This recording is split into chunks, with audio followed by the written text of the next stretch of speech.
Leonia friends, this is Miss Mihu with the Big Garden, and this week we are here to talk all about herbs.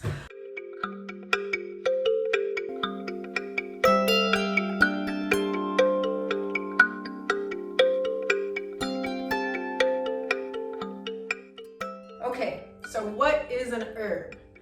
Any plant with leaves, seeds, or flowers that have culinary and or medicinal uses. Herbal medicine, also known as herbalism, is the use of herbs for the prevention and treatment of illnesses.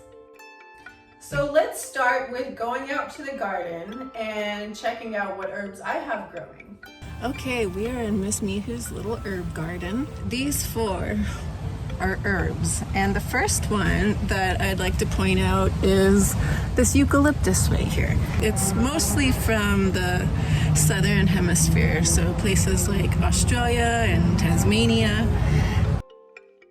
Medicinally wise, when used as a medicine, it's really good for coughs, colds, and sore throats. This is lemon balm, and lemon balm is a natural bug repellent. So it's a natural mosquito repellent, which is great when you live here in the Midwest.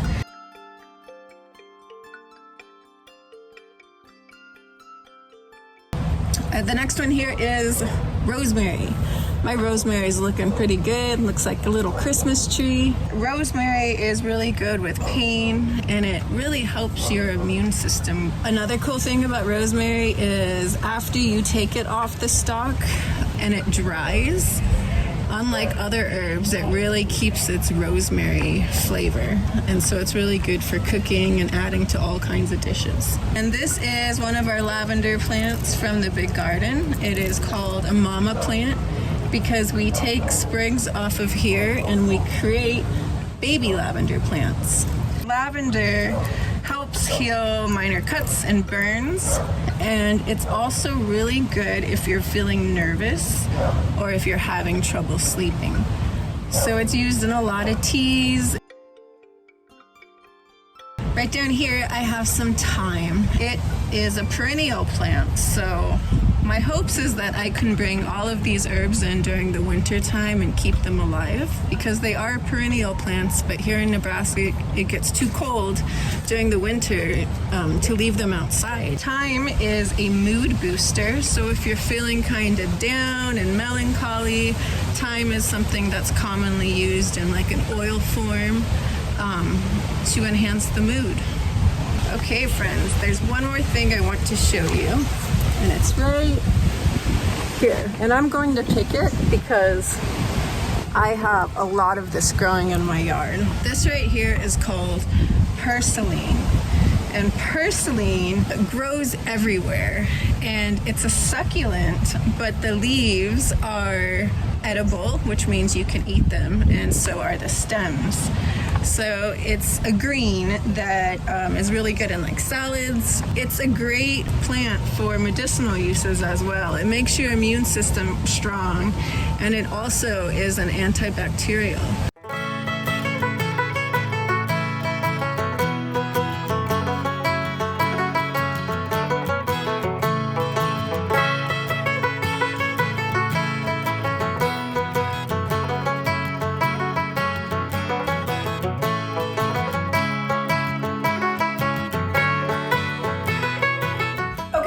We are back inside from the garden. I have what we collected outside: our lemon balm, our rosemary, thyme, herb, and some lavender. Why don't you go gather these things? We need flour, water, salt, cream of tartar might be something somebody has to go get at the grocery store, and cooking oil.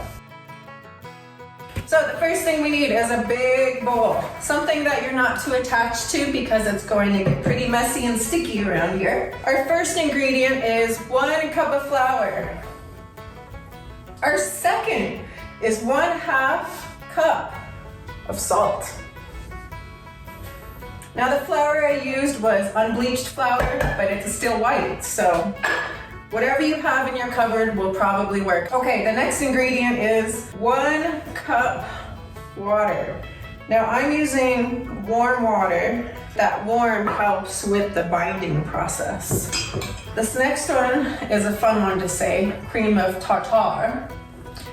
It's a white powdery substance, kind of looks like baking powder. I'm going to take 1 tablespoon of this, and the cream of tartar helps with the elasticity. So, cream of tartar helps make it sticky, helps make it pliable, makes it feel like elastic, so you can pull it apart yet put it back together. I'm just using an olive oil from the kitchen, and I'm putting in 1 tablespoon. Now, homemade Play-Doh might feel like it dries out a little bit in between sessions, but all you have to do is add a tiny amount of water and it comes right back to life.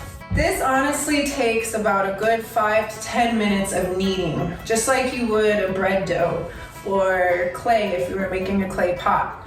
Okay friends, I am done kneading, and now I have this nice creamy colored white ball of Play-Doh. And as you can see, I can move it. It's got that elasticity like we like in all of our Play-Doh. And now I thought I'd add a little color to this. So we have 2 options. And one is a natural option, which is using our friend turmeric, which gives it that nice golden curry color. Or we can use what we have here, which is an all-natural pre-made dye to be green. So considering we're making a Play-Doh herb forest, I think I'm going to go for the all-natural dye and go green. However, I wanted to show you first this purple one that I made. Instead of putting clear water in it, I boiled some purple cabbage and let it sit overnight and made this dye. And so when I added the water, I used the colored water instead of the clear water, and it gave me this pretty lavender purple. And we are going to use some green dye so we can have a nice forest. Now this just takes some more kneading. And remember, if you use any dye of any sort, you want to use a bowl that you're not too attached to, or that the person who is in charge of your kitchen isn't attached to, because it can stain.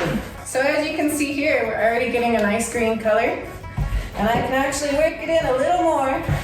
So now we have a nice green and a nice purple Play-Doh. So we've decided to make a Play-Doh herb forest. So what I envisioned was collecting all various types of herbs and creating an herb garden.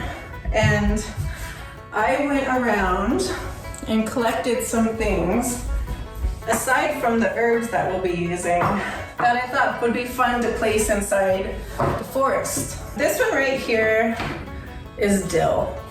And dill are going to be my main forest trees. Pollinators love dill.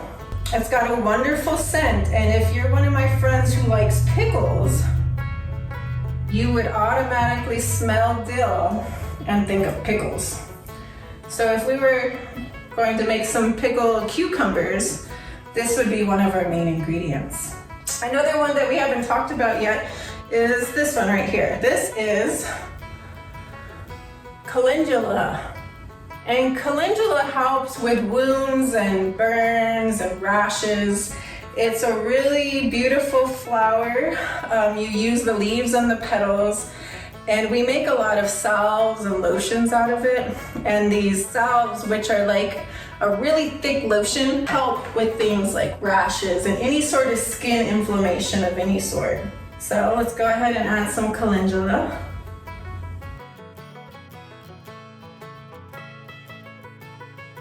Okay, another one is very small and tiny. This one right here is chamomile. Like calendula, you use the blooms, so you use the little petals and the little flowers. I picked these about 2 days ago from one of our school gardens and let them dry in the windowsill. And now I could easily put them in tea, or I can make a salve with chamomile and calendula. Now, this is one that is indigenous to our area here. It's a beautiful echinacea flower, and it's commonly known as the cone flower. And as you can see, there's like different shades of it, but they all have this really big cone head, so that's where they get that cone flower name. Now, echinacea is used in medicines that you find that are to prevent the common cold. A lot of cough syrups, things like that, they have echinacea in them. Let's add some of the things we picked outside. This is our rosemary. Oh, I like these lavenders. They kind of look like palm trees to me. Oh, the purslane.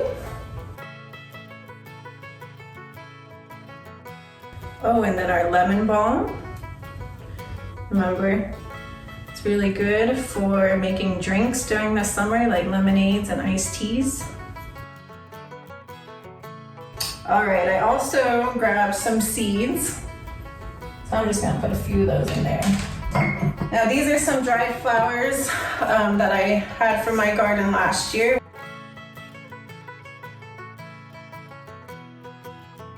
Now, I went and raided my daughter's Legos, and I found some fun little things to put in here, some little people. So I'm gonna go ahead and put some little people in here. Maybe sitting on the Gonferina.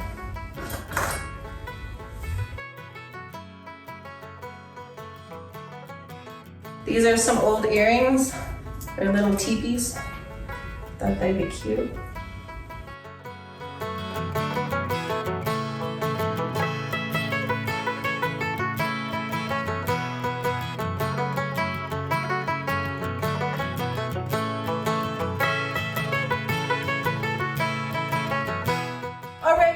Thank you so much for being here today. If you don't have the herbs in your garden around you, you can use anything that's around you. You can use any leaves, any tree branches, any twigs, any flowers, all of that stuff.